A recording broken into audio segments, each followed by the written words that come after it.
بالله من الشيطان الرجيم بسم الله الرحمن الرحيم الحمد لله الذي هدانا لهذا وما كنا لنهتدي لولا أن هدانا الله لقد جاءت رسل ربنا بالحق الصلاة والسلام على رسول الصالحين محبوب رب المشرقين والمغربين جد الحسن والحسين أبي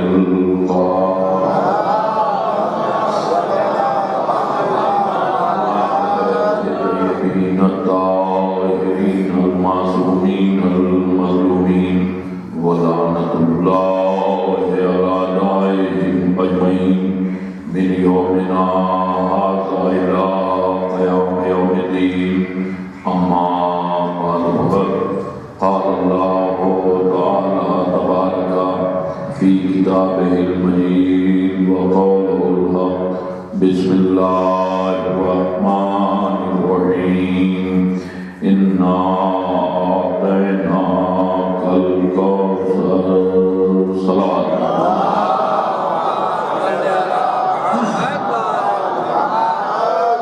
بزرگان ملت اور برادران ایمان عزاداران جناب سیدہ سلام اللہ علیہ کائنات کا پروردگار اپنی بلند و بالا کتاب میں کائنات کی سب سے عظیم بیوی کا تذکرہ کر رہا ہے۔ عزیزو یہ وہ بیوی ہے کہ جس کے لیے بس مختصر سا تعارف تو اس بیوی کا یہی ہے کہ اس کی تعظیم کے لیے وہ نبی کھڑا ہوتا تھا کہ جس کی تعظیم سارے عالم کو کرتی ہے۔ اس سے زیادہ اور فاطمہ کی فضیلت کیا بیان ہوگی۔ عزیزو جناب سیدہ کوئی تعارف کی محتاج نہیں، عزیزو ایسی بیوی کہ جس پر سب کی تعظیم لازم ہو وہ اس کی تعظیم کر رہا ہے۔ عزیزو یہ جناب سیدہ یہ جو میں نے آیت آپ کے سامنے پیش کرنے کی سعادت حاصل کی، یہ آیت بھی تقریباً ہر مسلمان کو یہ سورہ آیت کی سورہ یاد ہوگا، اور ہر مسلمان صرف عزیزو فرقہ تشیع میں ہی نہیں بلکہ جتنے بھی فرقے امت مسلمہ کے ہیں ان سب کے مفسرین یہ بات کہتے ہیں کہ سورہ کوثر جناب سیدہ کی شان میں نازل ہوا۔ امام راضی نے بھی یہ کہا ہے، یہاں علماء اور خطبہ بیٹھے ہوئے ہیں، اور علامہ مودودی نے بھی بیان فرمایا ہے، بلکہ علامہ مودودی نے یہ کہا کہ مریم کے لیے تو صرف ایک سورہ نازل ہوا، وہ کہتے ہیں لیکن سیدہ وہ بیوی ہے جس کا تذکرہ ہر سورے میں ملتا ہے۔ تو عظیم بیوی جناب سیدہ، ان کے لیے انا اعطیناک الکوثر ہے پیغمبر، ہم نے آپ کو نسل کثیر عطا فرمائی، یہ ہے اس کا ترجمہ، ہم نے آپ کو نسل کثیر عطا فرمائی۔ تو میں چند باتیں آپ کے سامنے عزیزو پیش کروں گا کہ جو مشورتاً آپ دیکھیں یہ سورہ کب نازل ہوا، کس وقت یہ سورہ نازل ہوا، کس کی شان میں نازل ہوا، کس وجہ سے نازل ہوا، کس سبب سے نازل ہوا۔ بہت سے سوالات ہیں سورہ کے متعلق۔ عزیزو جب پیغمبر کو اب تک عطا نہ دیا جا رہا تھا، جب پیغمبر کو دانے دیے جا رہے تھے کہ یہ لاولد ہے، اس کی اولاد نہیں ہے، سب سے بڑی تہمت مرد کے لیے یہ ہے کہ وہ کوئی لاولد ہو، یعنی اسے بہت گری ہوئی حقارت بھری نظروں سے دیکھا جاتا ہو۔ پیغمبر سیدہ کی تعظیم یوں ہی نہیں کیا کرتے تھے بلکہ وجود سیدہ نے پیغمبر کو عزت بخش دی تھی۔ نہیں تو عرب میں آپ دیکھیں، لیکن عزیزو یہ جو چیز ہے جناب سیدہ کے لیے کہ یہ تانا دیا جا رہا تھا، اور اس کے بعد جب جناب سیدہ کا ظہور ہوا یا سیدہ کا نزول ہوا یا ولادت ہوئی تو اس کے